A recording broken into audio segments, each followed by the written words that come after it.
Assalamualaikum dan hai. Hari ini kami akan membentangkan kami grup 12 akan membentangkan tajuk tuah antara tahu, faham dan amalan.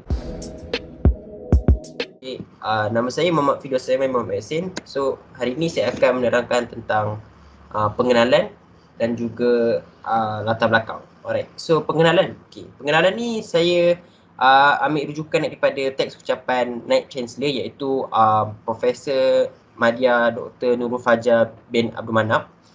So kita akan mulakan dengan apa itu Tuah UTM.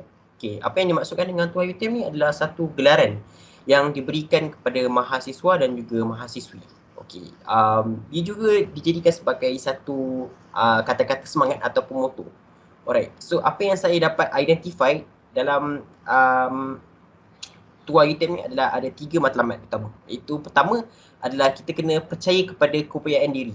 Okey, dalam kita mengorak langkah untuk kejayaan, kita haruslah mempunyai satu kepercayaan kepada keupayaan diri supaya kita boleh memperbaiki diri kita dan juga percaya dengan apa yang kita mampu buat. Alright, itu yang pertama. Yang kedua adalah dari segi meneroka ilmu. Okey, kita kena ada dalam sifat dalam diri kita adalah itu cinta kepada ilmu dan juga um, sering untuk meneroka ilmu di mana saja. Sebab kata peribahasa, semakin jauh perjalanan, semakin luas pengalaman. Alright. Semakin banyak ilmu yang kita dapat, semakin banyak pengalaman juga yang kita dapat dan kita boleh share ilmu kita kepada orang lain. Alright. So apabila kita dah ada kita dah mempunyai satu ilmu, kita hendaklah ikut resmi padi, iaitu apakah resmi padi, semakin berisi semakin tuduk. Okey, ini kita cerita tentang soal adab. Okey, bila kita ada ilmu, kita jangan lupa tentang adab, sebab Tuan Yutam sangat mengangkat dan memartabatkan adab. Sebab apalah guna ilmu yang tinggi kalau adab serendah kaki. Alright. So lastly, Tuan Yutam ni dia ibarat macam kita seorang pahlawan yang tangkas dalam medan perang. Okey, kita pergi kepada seterusnya, iaitu latar belakang. Okey, latar belakang ni pun saya ambil daripada teks ucapan Naib Chancellor. Dia ada sinonim tentang seorang pahlawan. Jadi saya seperti Hang Tuah. Alright, sebab tu nama dia diambil sebagai satu gelaran. Okey, berkenaan dengan Hang Tuah, apa yang kita tahu tentang Hang Tuah adalah seorang pahlawan yang gagah, cekap dan berani. Dan juga dia seorang yang mahir dalam ilmu persilatan. Alright, sebab tu dia dijadikan sebagai satu inspirasi kepada generasi kini untuk maju dan mengikuti contoh kepribadian beliau. Walaupun hantu adalah salah satu mitos. Alright. So pernyataan masalah bagi topik kami ni adalah, adakah Tuah Yutem tahu, faham dan amalkan apa yang maksud yang terkandung dalam tuah dalam kehidupan? Assalamualaikum warahmatullahi wabarakatuh. Saya akan meneruskan pembentangan kami ini dengan definisi kata kunci. Untuk tuah UTM ni, setiap daripada tuah itu dia mengandungi 4 kata kunci, iaitu daripada T adalah tangkas mempelajari ilmu pengetahuan, U pula adalah unggul peribadi, pemikiran, kesetiaan dan kepimpinan, A pula adalah untuk adaptif dan H pula adalah untuk holistik. Tangkas dalam yang pertama sekali adalah tangkas mempelajari ilmu pengetahuan, iaitu dengan mengulangi pelajaran. Seseorang itu dapat mengulangi pelajaran dengan merujuk kepada bahan yang disediakan oleh pensyarah sebelum sesi pembelajaran maupun selepas sesi pembelajaran. Yang kedua pula adalah menyiapkan tugasan seperti assignment, tutorial dan sebagainya dalam masa yang ditentukan oleh pensyarah. Yang ketiga adalah sikap ingin belajar tentang subjek itu. Seseorang itu menunjukkan sikap ingin tahu terhadap subjek tersebut apabila dia banyak bertanya kepada pensyarah berkaitan perkara yang kurang difahami ketika sesi pembelajaran.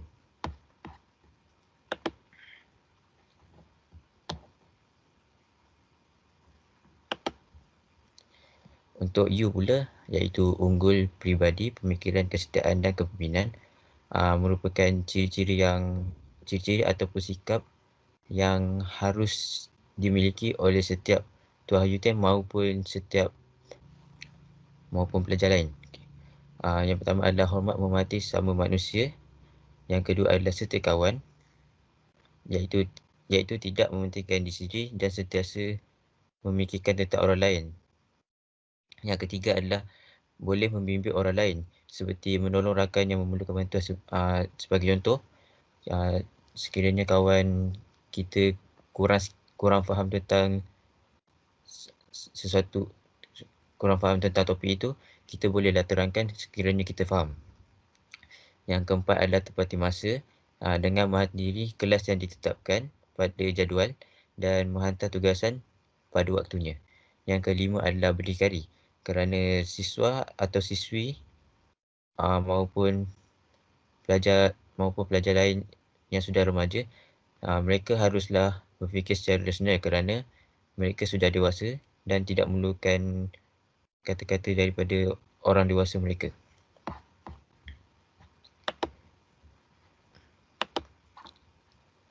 Untuk A pula adalah adaptif. Adaptif dari 3 aspek yang berbeza, iaitu adaptif. Yang pertama adalah adaptif terhadap transformasi diri, iaitu dengan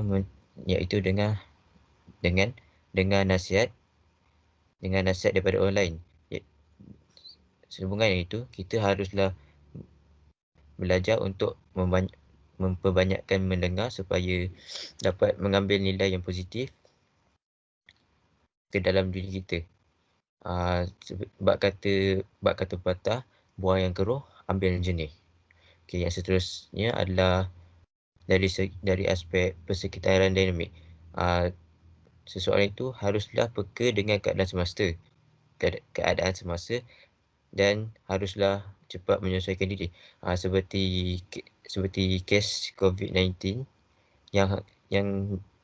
yang melanda ke negara kita pada Mac 2020 ini.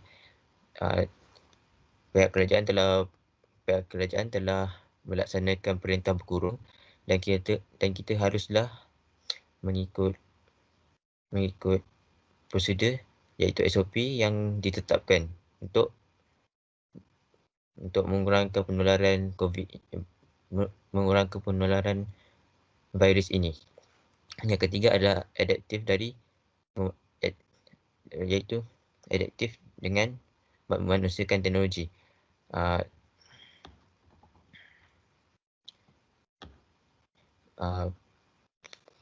Seseorang itu haruslah bergerak seiring dengan arus zaman kerana banyak teknologi yang semakin banyak diciptakan. Dengan itu, kita haruslah mendalami ilmu baru seperti programming, matematik tambahan supaya kita tidak lari daripada arus zaman yang semakin moden ini.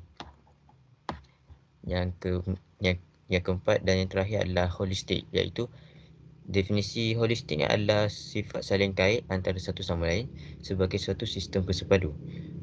Selain itu,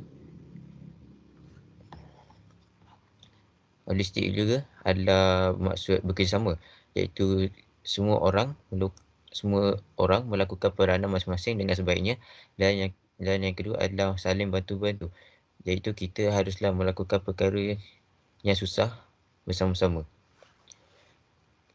Okey, itu saja daripada saya. Sekian, terima kasih. Selamat sejahtera. Nama saya Magin Laki Siwam. Pada umumnya kajian yang dilaksanakan dalam kalangan mahasiswa ini adalah untuk melihat tahap kesedaran serta kefahaman mereka terhadap Tua UTM. Secara khususnya, dapatan kajian kerja khusus ini adalah kita dapat memahami dan mengetahui definisi Tua UTM. Perkataan Tua dimaksudkan dengan tangkas, unggul, adaptif dan holistik. Selain daripada itu, kita juga dapat mengamalkan nilai-nilai yang tersirat dalam perkataan Tua UTM. Hal ini dikatakan demikian kerana setiap insan di Malaysia saling menghormati, menyayangi sesama anggota masyarakat dan bertoleransi dalam kehidupan. Justru itu, setiap rakyat di Malaysia hormat pada prinsip bermoral dan beretika. Kita perlu berbudi bahasa apabila berbual-bual, saling mengambil berat sesama jiran tetangga, patuh pada undang-undang negara, mentaati dan menghormati ibu bapa. Seterusnya, kita juga dapat mengetahui kepentingan mempelajari ilmu pengetahuan dengan tangkas. Hal ini demikian kerana ilmu pengetahuan dapat menjamin masa hadapan seseorang dan ia akan menjamin masa hadapan yang cemerlang. Seterusnya, seseorang mampu menyelesaikan masalah dan sentiasa berfikir secara positif atau optimis tentang sesuatu masalah dan tidak berfikir secara pesimis dan mudah putus asa. Selanjutnya, kita juga dapat mengetahui keperluan disiplin dan dapat tahu mendisiplinkan diri sendiri. Hal ini disebabkan kerana ia juga dapat membentuk tingkah laku yang baik dan ia juga dapat mengelakkan diri daripada perkara yang negatif. Tambahan pula, disiplin diri dapat menentukan kejayaan murid dan melahirkan keterampilan diri yang tinggi dalam kalangan mahasiswa dan mahasiswi. Satu lagi dapatan kajian ini adalah kita dapat berorganisasi dan dengan pelbagai kaum.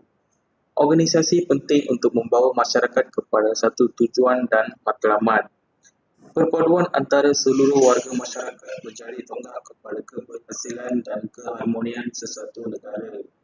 Sikap hormat menghormati dapat dipupuk dan semangat kerjasama bertambah antara kalangan mahasiswa dengan mahasiswi. Hal ini penting agar dapat meninggalkan imej yang positif tentang negara kita. Budi bahasa ini dapat mewujudkan hubungan yang baik antara anggota masyarakat. Apabila semua lapisan masyarakat menunjukkan sikap kerjasama yang tinggi, segala perkara atau pekerjaan yang ingin dilakukan akan berjalan dengan lancar. Tambahan pula, apabila kerjasama dapat dipupuk, maka hasil kerjasama tersebut pasti memberangsangkan. Dengan wujudnya rakyat yang berilmu, maka kehidupan rakyat akan menjadi lebih baik. Hal ini kerana mereka yang berpendidikan akan mendapat pekerjaan yang baik dengan gaji yang lumayan. Sejarah telah membuktikan bahawa negara-negara yang maju memiliki rakyat yang berilmu.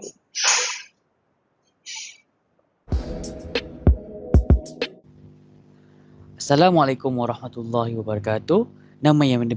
Salam sejahtera. Nama yang diberi Aminul Syafiq bin Batlisha bernama metrik D031910400400. Seperti mana yang kita tahu, tuah ini bermaksud tangkas, tangkas, unggul, adaptif dan holistik. Okey. Tetapi lah kan, saya pelik kenapa pelajar pada zaman ni, bukan pelajar zaman ni lah, pelajar sekarang yang di UTM tak mengamalkan moto tersebut. Moto yang dalam, memberi maksud yang mendalam lagi. Apa yang saya ingin menyampaikan adalah pihak atasan boleh menganjurkan cadangan-cadangan ini supaya pelajar dapat mengamalkan moto tersebut di dalam hidup mereka. Pertama sekali adalah menganjurkan sebuah kempen yang memberi ceramah yang ringkas tetapi padat dan penuh bermakna. Tujuannya adalah untuk menanamkan sifat tanggungjawab di dalam diri pelajar. Seterusnya adalah mengadakan sebuah perkhemahan. Perkhemahan ini adalah bertujuan untuk menarik perhatian dalam kalangan pelajar. Apa yang saya maksudkan menarik perhatian ialah apabila pelajar tahu erti tuah, mereka akan mengamalkan dan rasa seronok ketika mengaplikasikan tuah. Atau dalam erti kata lain, bila mereka dah mengetahui tuah, mereka menghayatinya. Mereka menjadikan ia sebagai sebahagian pada hidup mereka. So, akhirnya adalah mengadakan pesta. Pesta yang akan dibuat ini sama sahaja seperti pesta bahasa yang kamu pernah datang. Tetapi pesta ini, aktiviti-aktiviti yang di dalam pesta ini akan mengaplikasikan aktiviti yang berkaitan dengan tuah.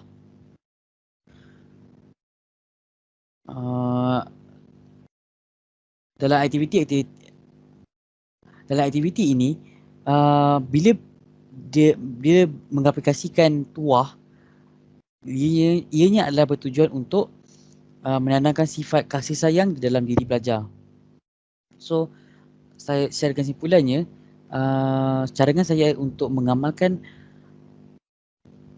tuah tersebut adalah kempen, kemahan dan pesta. Itu saja daripada saya. Terima kasih.